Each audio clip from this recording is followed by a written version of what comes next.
तेजस्विनावधीतमस्तु मा विद्विषावहै।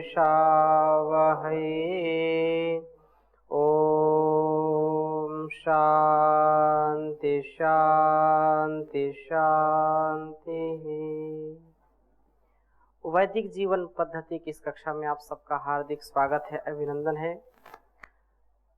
इंद्रियों के विषय में बहुत चर्चा हुई और हमारे सभी शास्त्र, सभी आध्यात्मिक ग्रंथ, स्मृतियाँ और वेद आदि में जो भी मनुष्य के जीवन का उत्थान कहा गया है, मनुष्य के जीवन का जो अंतिम लक्ष्य है, चरम लक्ष्य है, उसकी प्राप्ति के लिए हमको अपनी इंद्रियों पर संयम अवश्य करना चाहिए।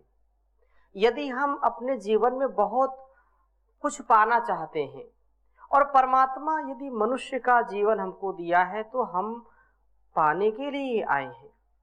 सबसे बड़ी उपलब्धि है कि मनुष्य का जीवन हमको मिला है और इस मनुष्य जीवन को यदि हम ऐसे ही भोग भावनाओं में, भोग वासनाओं में, यदि बाहर के जगत के जो बाहर का ये जो परिवेश है, इसके आकर्षण में यदि अपने आप को हम खो देंगे तो कभी भी लक्ष्य की प्राप्ति नहीं हो सकती है।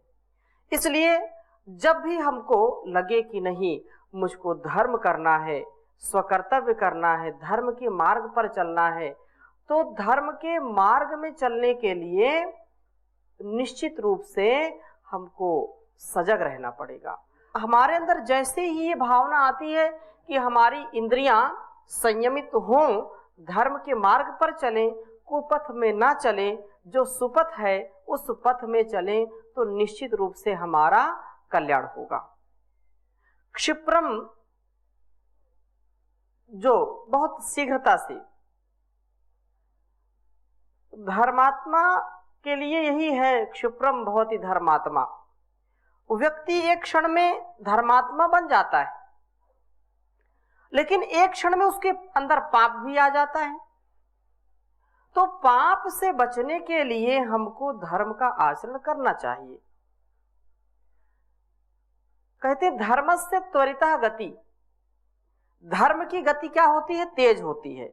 अर्थात जब हमारे अंदर शुभ विचार आ रहे हैं, शुभ भावनाएं हमारे अंदर हैं, शुभ कामनाएं हमारे अंदर हैं, तो उनके अनुसार ही हमको कर्म करना चाहिए। यदि जैसे शुभ कामनाएं आई और हमने उसका अनादर किया, जैसे ही धर्म की कामना आई हमने उसका अनादर किया, जैसे ही संयम की कामना आई हमने उसका अनादर किया, तो हमारा बहुत विनाश हो जाता है। इसलिए हमको पूरा प्रयास ये करना चाहिए कि जब भी हमारे अंदर शुभ विचार आए, हमारे अंदर धर्म का भाव जागृत हो, तो देर नहीं करनी चाहिए, उसको कल में नहीं टालना चाहिए कि ठीक है कल देखेंगे। नहीं, आज अभी इसी समय इसी क्षण उसका हमको आदर करना और वैसा फिर जीवन जीना। हमने जान लिया कि बाहर के भोगों में हमको केवल रोगों का ही परिणाम मिलता है, तो बाहर से बचना चाहिए। बाहर से बचने का उपाय क्या है? ये इंद्रियों का संयमन, इंद्रियों का नियमन। लोक में आए हैं, संसार में आए हैं, तो इससे बच भी नहीं सकते, लेकिन अपने विवेक से, अपने वैराग्य से, अपने सूझबूझ से, अपने ज्ञान से, आचार्यों की बातों को मान करके, वेद शास्त्रों की बात को मान करके हर पल हर क्षण वैसा व्यवहार करने का प्रयास करें। यही हमारे जीवन का उत्थान कर सकता है और कोई उपाय नहीं है और कोई स्थान नहीं है, कोई ऐसा जीवन नहीं है जिस जीवन में व्यक्ति अपने उत्थान का काम कर सकते। यही जीवन है जिसमें वो अपने उत्थान का कार्य कर सकते हैं, इसीलिए मिला है। भी जो भी जीव जंतु हैं, जो भी कीड़ा मकोड़ा है, हाथी घोड़ा है, एंट से लेकर के एलिफेंट तक, जो कुछ भी है वो अपने भोग योनि में है, वो अपने भोग को भोग रहे हैं। लेकिन ये मानव का जो जीवन है ये कर्म भी है और भोग भी है। ऐसी स्थिति में हमको कर्म की प्रधानता, कर्तव्य की प्रधानता, अधिकार तो अपने आप मिलेंगे, कर्तव्य की प्रधानता को ध्यान में रखते हुए हमारा निज कर्तव्य अपने लिए क्या है, इस परिवार के लिए क्या है, समाज के लिए क्या है, राष्ट्र के लिए क्या है, विश्व के लिए क्या है, ये हमारा स्व विवेक, हमारे अंदर का ज्ञान हमको आगे बढ़ाने वाला होता है। और ये जो काम की भावनाएं हैं, जो इंद्रियों की गुलामी है, ये निश्चित रूप से हमारे लिए घातक है और इससे कभी उत्थान नहीं हो सकता है। हमने अनेक ग्रंथों में इसके विषय में पढ़ा है। थोड़ी सी चर्चा महाभारत के अंतर्गत जो विदुर नीति है, इसमें भी कुछ श्लोक आपके समक्ष में रखूंगा। यद्यपि प्रकारांतर से वही बात कह रहे हैं कि हमको अपनी इंद्रियों पर नियमन करना चाहिए। कहा कि जो ये इंद्रियां हैं, योजितः पंचवर्गेण सहजेनात्मकर्षिणा आपदस्तस्ते वर्धन्ते शुक्ल पक्ष इव रूटाट। जो मनुष्य अपनी इंद्रियों को नियमित नहीं रखता, संयमित नहीं रखता, उनको शुभ के लिए नहीं प्रेरित करता या शुभ में जो स्थिर नहीं रहता है, जो मनुष्य सरलता से अपनी ओर आकर्षित करने वाली पांचों इंद्रियों को जब नियंत्रण में नहीं कर पाता, उनके वश में हो जाता है, इंद्रियों के वश में हो जाता है, तो निश्चित रूप से उसकी आपत्तियां बढ़ने लगती हैं। उदाहरण दिया कि जैसे शुक्ल पक्ष इवो रुडाट, अर्थात जैसे जो है शुक्ल पक्ष में चंद्रमा बढ़ता है रोज, वैसे ही जो अजितेंद्रिय है, जिसने अपने इंद्रियों को वश में नहीं किया है, उसकी आपदाएं, उसकी मुसीबतें लगातार बढ़ती रहती हैं। और आगे कहा आविजित्या या आत्मानम अमात्यान विजिगीषते अमित्रान वाजिता मात्य शो वसा परिहीयते। निश्चित रूप से इस बात को हमको समझना चाहिए और विदुर जी भी ऐसा ही कह रहे हैं कि जो राजा स्वयं अपने को अथवा अपने मन को बिना जीते मंत्रियों को जीतना चाहता है, अथवा मंत्रियों के बिना वश में किए शत्रुओं को जीतना चाहता है, वह अजितेंद्रिय राजा नाश को प्राप्त होता है। जो आत्मा मन पर अधिकार नहीं कर पाता, अपने विवेक से, अपने ज्ञान से हम अपने मन को यदि नियंत्रित नहीं कर पाते हैं और केवल इंद्रियों को नियंत्रित करना चाहते हैं, तो ये कभी बात बन नहीं सकती है। इंद्रियों को नियंत्रित करने के लिए हमको मन को नियंत्रित करना पड़ेगा। जैसे ही हमारा मन अपने आप यह नियंत्रण में आएगा, इंद्रियां भी आ जाएंगी और हमारा नाश होने से बच जाएगा, हम नाश को प्राप्त नहीं होंगे। अगली बात कही कि आत्मन्यमेव प्रथमं द्वेष्य रूपेण योजयेत ततो अमत्यान मित्रांश्च न मोघम विजिगीषते। कि जो राजा पहले अपने आत्मा को अथवा मन को शत्रु के समान जीत लेवे, अर्थात हम शत्रु को जीतना चाहते हैं तो अपने आप को पहले जीते, अपने आप को जीत लिया, अपने मन को जीत लिया, तो उसके बाद ये जो मंत्री हैं, ये हमारी जो इंद्रियां हैं, ये अपने आप नियंत्रण में आ जाती हैं। शत्रुओं की जीतने की इच्छा कभी व्यर्थ नहीं होती, अर्थात वह शत्रुओं को अवश्य जीत लेता है, जैसा वो चाहेगा वैसा वो कर सकता है। अगली बात कह रहे हैं कि वसेन्द्रियम जितात्मानम धृत दंडम विकारिषु परीक्षकारिणम धीरम अत्यंतम श्रीर निवेशते, कि जो राजा इंद्रियों और आत्मा तथा मन को जीते हुए है, जो अकार्य करने वाले पर दंड धारण किए रहता है, अर्थात उसको सदा दंड देता रहता है, और जो परीक्षा करके किसी कार्य को करता है, बिना विचारे कोई कार्य नहीं करता है, ऐसे धीर पुरुष को ऐश्वर्य, उसको लक्ष्मी की प्राप्ति सदा होती रहती है, निरंतर लक्ष्मी का सेवन करता है, अर्थात ऐश्वर्य से परिपूर्ण उसका जीवन होता है। और ये एक विशेष श्लोक बोल रहे हैं, रथः शरीरम पुरुषस्य राजन आत्मा नियतेन्द्रियाणास्य चाश्वा तैरा प्रमत्तः कुशली सदैश्वैर्दान्तैः सुखम याति रथीव धीराः। कह रहे हैं कि हे राजन, इस पुरुष के शरीर को रथ समझना चाहिए। ये महाभारत में भी है और उपनिषदों में भी है। कहा कि आत्मा इसका नियंता है, सारथी है, और इंद्रियां इसके घोड़े हैं।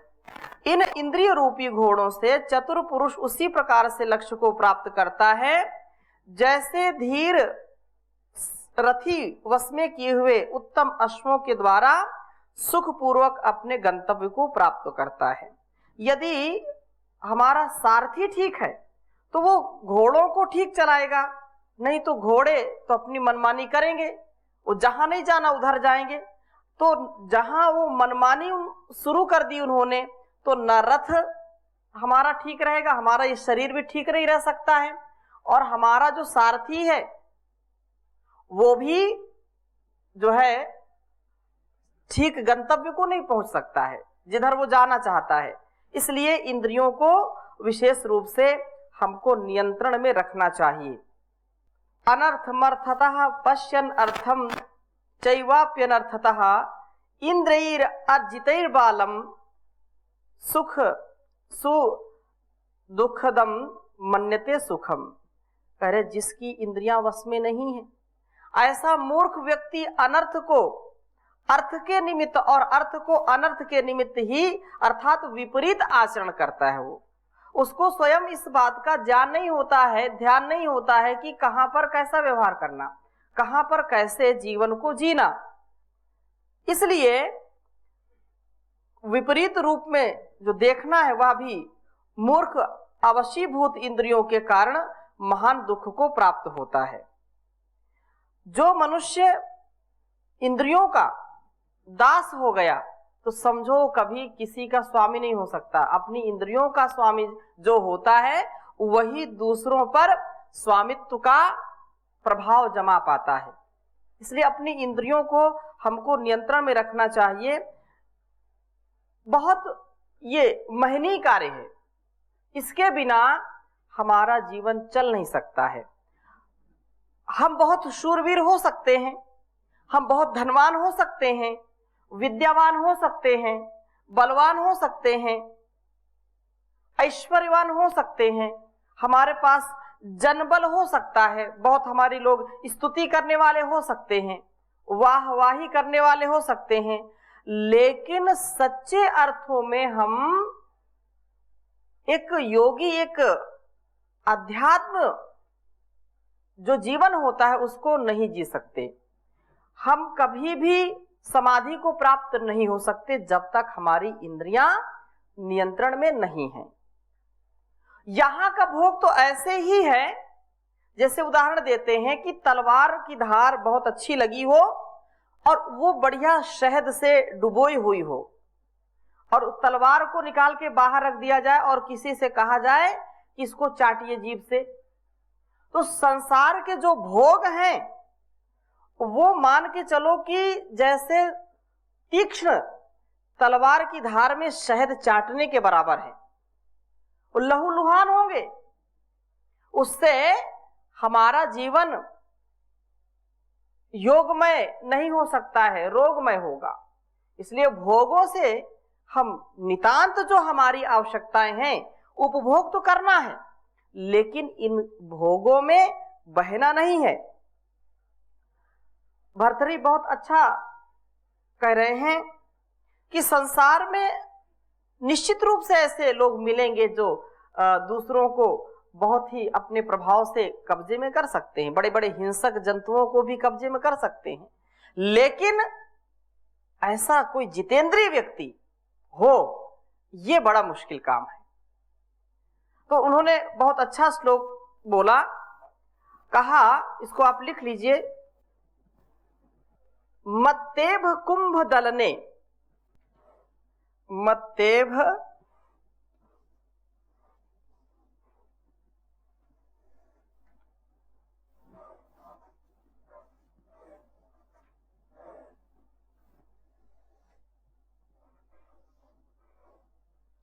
कुंभ दलने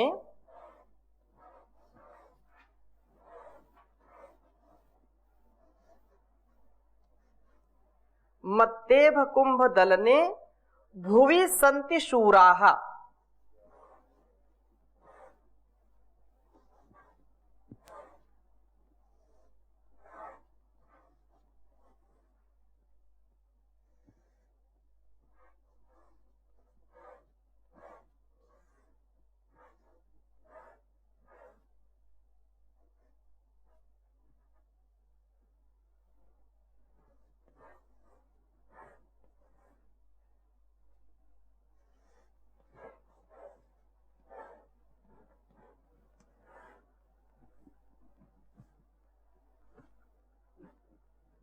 मत्तेभ कुंभ दलने भुवि सन्ति शूराः केचित् प्रचंड मृगराज वदेपि दक्षाः।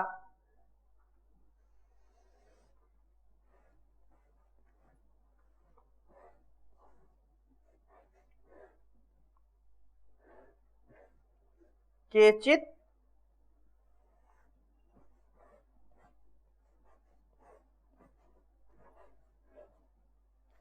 प्रचंड मृगराज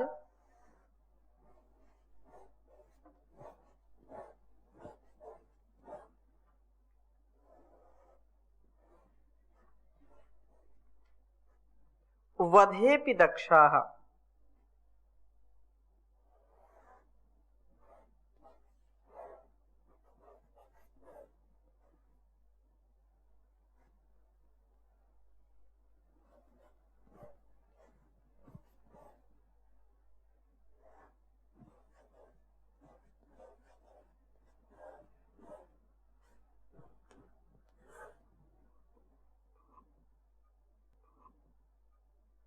किंतु ब्रवीमि बलिनाम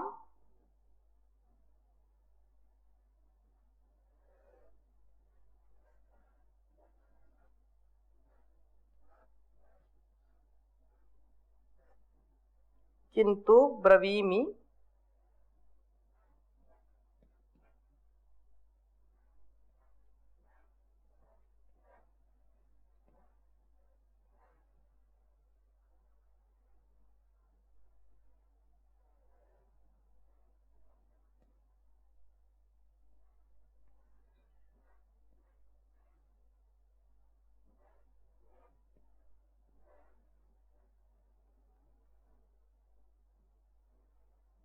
पुरतः प्रसह्य।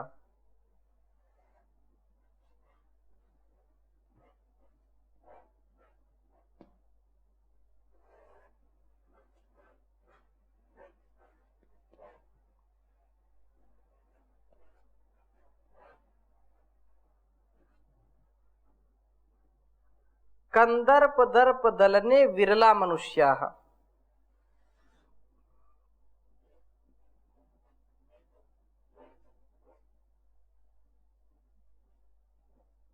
कंदर्प दर्प दलने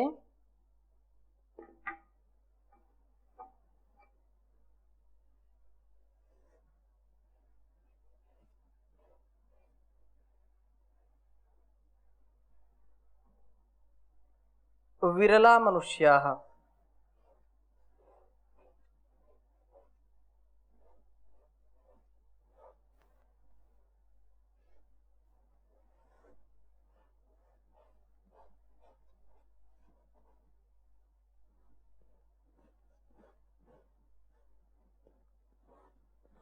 उच्चारण करेंगे। मत्तेभ कुंभदलने भुवि सन्ति शूराः,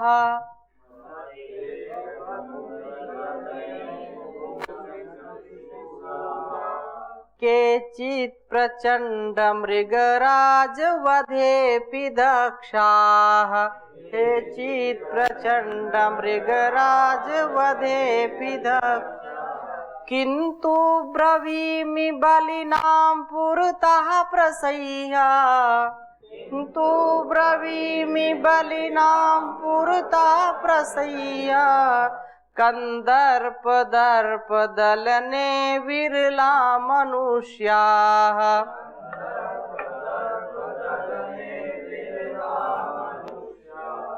मत्तेभ कुंभदलने भुवि सन्ति शूराः,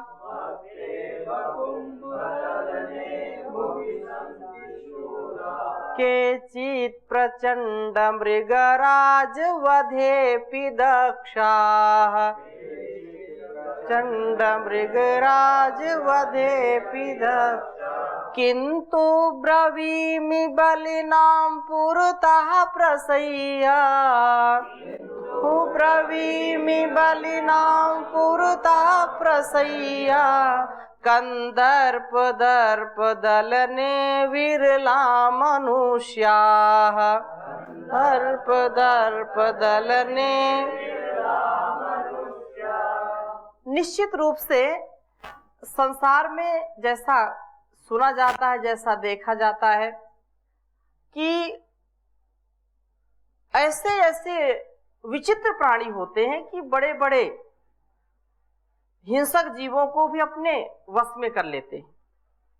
तो महाराज भर्तृहरि कह रहे हैं कि मैं मानता हूं कि संसार में ऐसे लोग बहुत हैं जो मत्तेभ कुंभ दलने भुवि सन्ति शूराः।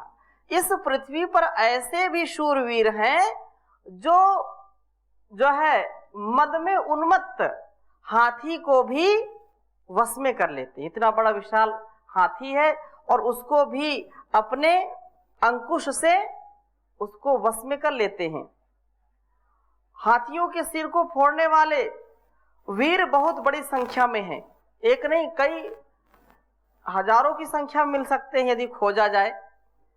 और क्रोध से भरे हुए केचित प्रचंड मृगराज वधेऽपि दक्षाः, अत्यंत उग्र क्रोध में भरे हुए सिंह को भी देखते ही चुटकी में मार डालने वाले भी शूरवीर हैं कि वो अपने पराक्रम से, अपने कौशल से बड़े से बड़े सिंह को भी मारने में सक्षम हैं। और ऐसे भी हैं, किंतु ऐसे भी वीर हैं जो अनेक प्रकार की हिंसक जंतुओं का भी, पशुओं का भी जो है वो निराकरण करते हैं, अपनी मुट्ठी में रखते हैं। किंतु मैं ऐसे बलवानों के सामने साहस पूर्वक कहता हूं, किंतु ब्रवीमि बलिनाम पुरता प्रसह्य। ऐसे लोगों के सम्मुख में जो है बहुत ही साहस करके, बहुत विश्वास के साथ इस बात को बोलता हूं कि ये जो काम रूपी वासना है, इसकी जो ज्वाला है, वासना है, कैसी भी जो इंद्रियों को आकर्षित करने वाली जो वासनाएं हैं, विषय हैं, उनमें बड़े बड़े सूरमा भी हार जाते हैं। बड़े बड़े पराक्रमी, बड़े बड़े वीर भी इस काम वासना की प्रबल ज्वाला को रोक करके, इंद्रियजित वीर उनमें कोई एक विरला मनुष्य ही होता है, सबके बस की बात ही होती नहीं। कंदर्प दर्प दलने विरला मनुष्य, ऐसे कोई विरला मनुष्य ही है ऐसा है कि जो इंद्रियों को अपने वश में करता है, रूप रस गंध शब्द स्पर्श आदि जो विषय हैं, इनके आलंबन को पाकर के भी कभी भी विचलित नहीं होता है, ऐसा कोई विरला ही होता है। ऐसा ये विशेष बात यहाँ पर कही। और ये भी बात यहाँ पर कह रहे हैं कि संसार के भोग कभी भी समाप्त नहीं हो सकते, व्यक्ति समाप्त हो जाएगा। इसलिए मन को शांत करिए, मन को नियंत्रित करिए, इसके बिना काम नहीं हो सकता है। तो वैराग शतक में लिख रहे हैं, भोगा भंगुर वृत्तयो बहुविधास् तैरेव चायं भवत् तत्कास्तेह कृतं परिभ्रमतरे लोकः कृतं चेष्टितैः आशापाशशतोपशान्ति विशदं चेतः समाधीयताम् कामोत्पत्तिवशा स्वधामनि यदि श्रद्धेयमस्मद्वचः श्रद्धेयमस्मद्वचः।